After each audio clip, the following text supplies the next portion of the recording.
1960 का दशक ख़त्म होने को था।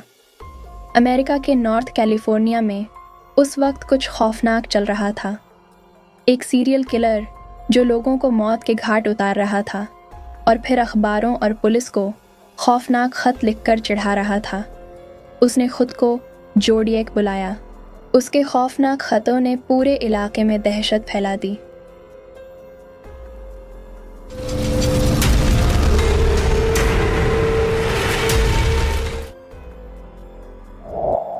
सो गाइस, वीडियो में आगे बढ़ने से पहले प्लीज़ वीडियो को लाइक, शेयर और चैनल को सब्सक्राइब कर लें। ये सब एक सुनसान रात 1968 में वेलेजो शहर की झील के किनारे शुरू हुआ। प्यार में डूबे एक कपल बेट्टी और डेविड रात का मज़ा ले रहे थे। तभी अचानक गोलियां चलने लगीं। बेट्टी तो वहीं ढेर हो गई, मगर डेविड किसी तरह भाग निकला। ये मानो किसी भयानक तूफान का पहला झोंका था जो पूरे इलाके को अपनी चपेट में लेने वाला था। 6 महीने बाद बेवर्ली हिल्स में फिर गोलियों की तड़तड़ाहट। इस बार भी निशाना एक कपल ही था और इस बार दोनों बच नहीं सके। ये सिलसिला यहीं नहीं रुका। जुलाई 1959 तक ये खूंखार किलर अखबारों को ख़त लिख रहा था। उसने जोडिएक बनकर San Francisco Chronicle, the Vallejo Times Herald और द आईफोन को ख़त भेजे।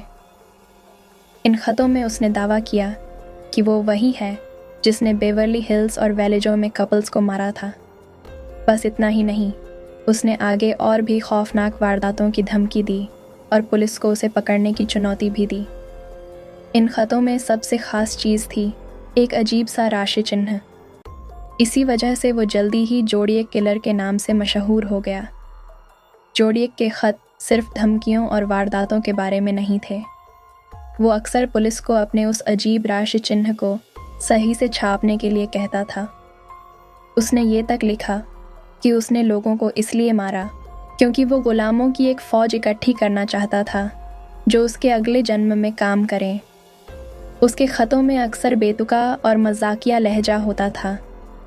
ये पता लगाना मुश्किल था कि वो वाकई पागल था या फिर पुलिस को परेशान कर रहा था। पुलिस समझ नहीं पा रही थी कि वो किस तरह के आदमी के पीछे पड़ी है। एक खौफनाक किलर जो बेरहमी से लोगों को मार रहा था, वहीं अगले ही पल अजीबोगरीब मांगें कर रहा था और मज़ाकिया लहजे में ख़त लिख रहा था। जोडिएक की दादागिरी यहीं नहीं रुकी। 1959 में उसने दावा किया कि उसने सैन फ्रांसिस्को के एक टैक्सी ड्राइवर पॉल स्टाइन को मार डाला है।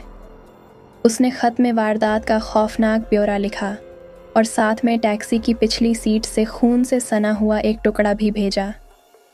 ये सबूत देख पुलिस दंग रह गई। अब कोई शक नहीं था कि जोडिएक कोई मजाक नहीं कर रहा था। वो एक खूंखार किलर था जो लगातार पुलिस को ललकार रहा था। जांच तेज़ हो गई। हर वो रास्ता जिस पर जोडिएक मिल सकता था उसे खंगाला गया। पुलिस को कई संदिग्ध मिले, मगर कोई पक्का सबूत नहीं मिला। जोडिएक अपने ख़तों में कई जटिल कोड और पहेलियां भी भेजता था। उसने ये दावा किया कि अगर पुलिस उन्हें सुलझा लेती है तो वो खुद को सौंप देगा, मगर ये कोड इतने जटिल थे कि सालों की मशक्क़त के बाद भी उन्हें पूरी तरह से समझा नहीं जा सका। कुछ लोगों का मानना है कि ये कोड किसी सीरियल किलर की कोई चाल थी। कुछ का मानना है कि शायद ये वाकई कोई जटिल संदेश था जो किसी बड़े षड्यंत्र की ओर इशारा करता था।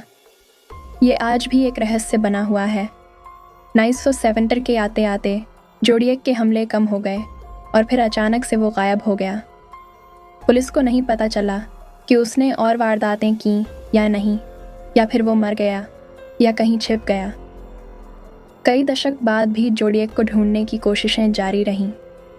डीएनए टेस्टिंग जैसी नई टेक्नोलॉजी का इस्तेमाल भी किया गया, मगर कोई ठोस नतीजा नहीं निकला। जोडिएक किलर का मामला आज भी अमेरिका के अनसुलझे रहस्यों में से एक है। वो कौन था? उसने इतने बेरहमी से लोगों को क्यों मारा? वो कहाँ गया? ये वो सवाल हैं जिनके जवाब आज भी पुलिस और आम लोगों को तंग कर रहे हैं। गाइस, आई होप आपको ये कहानी अच्छी लगी होगी। अगर आपको भी क्राइम और हॉरर मिस्ट्रीज़ में इंटरेस्ट है तो आप हमारा चैनल सब्सक्राइब ज़रूर करें। हम ऐसे ही कंटेंट लाते रहते हैं। तब तक के लिए बाय, टेक केयर।